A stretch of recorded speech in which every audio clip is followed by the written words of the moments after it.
Hello everyone. Join me today as I make a quick vegan breakfast because I wanted to try out some vegan bacon. You'll get to see the taste test for that at the end. While I cook, I wanted to have a little talk about the history of healthcare in America. As I give you this history, keep in mind the things we've talked about, statistics, the things we've talked about, disparities. Okay? Let's start with the colonial times. We know that medicine was rudimentary during those times, that women played the role in administering healthcare, especially in childbirth.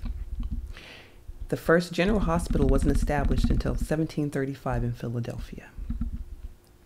For slaves, there was no healthcare until the U.S. ban on the import of African slaves in 1807.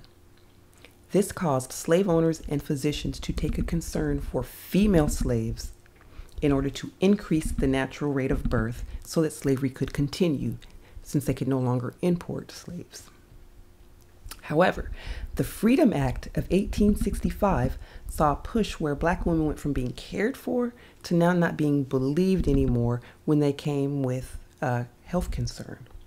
This is where the idea that Black people could handle pain better than others was born. Also of note, the Jim Crow laws and Black Code allowed healthcare systems to exclude Black Americans through segregation in hospitals, clinics, banning Black medical professionals and students from medical institutions and associations, as well as control of the federal assistance program. As a result, Black Americans received inadequate health care and had shorter, sicker lives. For the rest of the world, during the Civil War, more soldiers died of disease than of casualty of war. So the Union Army built hospitals in every state, and the federal government spent money on these hospitals. After the Battle of Shiloh in 1862, the state of Ohio sent boats to the scene. This is where the floating hospitals were born. In 1866, the U.S. Army established the Hospital Corps.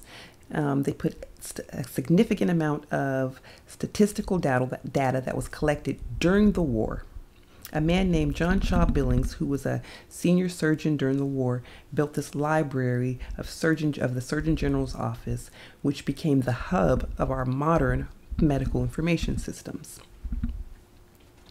The AMA, American Medical Association, that was founded in 1849, but they became a force in 1901 when they were organizing medical doctors, and they were no longer expected to provide free services to hospitals and patients.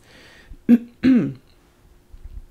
the 1920s, growing cultural influence of the medical profession saw doctors and physicians become higher, and prestige was established, which allowed them to charge more for providing care. During the 1930s, the Depression kind of changed priorities, and it put an emphasis on unemployment insurance and elderly benefits. The Social Security Act was born, but it omitted health insurance. Also, Blue Cross begins offering private coverage to all the hospitals in some of their states. The 1940s, that's when penicillin becomes into use. You get prepaid group healthcare begins. Wage and price controls were placed on a lot of employers during that war. So in order to compete, employers started offering health benefits. Now that's the start of the employer-based system we see today. Also of note, President Truman proposed during this time a national health care program, which was a single system of health care to all American society, but it was denounced as a communist act. By the start of the 1950s, the healthcare expenditures were 4.5% of the gross national product. For those who could afford insurance, you got it. If you couldn't afford insurance, you were offered welfare services. Also at this time, there were a lot of different medicines available. Now you can get vaccines for childhood diseases.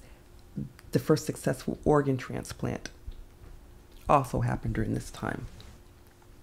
My point in all of this is, when you think about the statistics that a lot of people hold so dear to us, those statistics are born from data during a time when, especially Black people, were not even considered complete humans. When you talk about disparities, I also just showed you a time where how most of the disparities we see in healthcare today, whether it's because you're Black or poor, come from. Of course, I don't like to overwhelm you, so that's where I'm going to stop at today. I want to ask you a question, though. What does spirit mean? Spirit, spiritual. Now, I'm not talking about religion. I want to know what the word itself means. Why do I want to know? That's going to make sense in the next video. I want to end this with, think about your health, your health care, your medical care. Think about taking control. Think about why it's so important that you take control back. And please research. Of course, I will have my sources in the description box. I want you to research this history more if you have time. If you don't, ask me to go deeper and I will be happy to do it. Again, my dream, my goal is for all of us, especially my people, to be happy, healthy, and prosperous. That's all for now, you guys. Stay tuned. Don't click out the video. You'll get to see the taste test of this vegan bacon you see going on right here at the end. I just wanted to make a note that it's very flimsy and it fell apart. But that was while it was cooking. When you let it sit for a second, it does harden up to have a more bacon-like texture. I hope you could see the company it came from. I'm not going to tell you now how it turned out because you'll get to see that in the end. Thanks again. I hope you like the information I'm giving you. If you do, click on that subscribe button and get notifications. See you next time. Alright, since you look good, okay, I'm ready. Alright, you ready? Mm-hmm. Okay, let's go. Yes, it's good. Is that good? So this one? Just in case.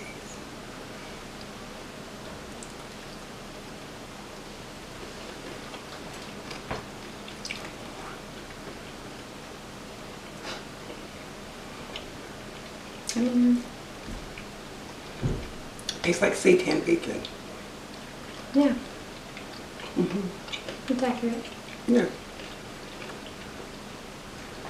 It's not bacon. No, it's not supposed to be bacon. It's not supposed to be bacon. But it's a good alternative, a good substitute. Mm-hmm. Yeah. Not bad. How would you rate it out of 10? About a 7. I'm trying to think, how much was it? Like $4.99? Something like that. And you get like 6 slices. Would you buy it again? For the occasional, if I want. Mm-hmm. Ooh, like on a sandwich. Mm-hmm. Yeah. I rate the 7 out of 10 as well. Yeah. I agree. Nice.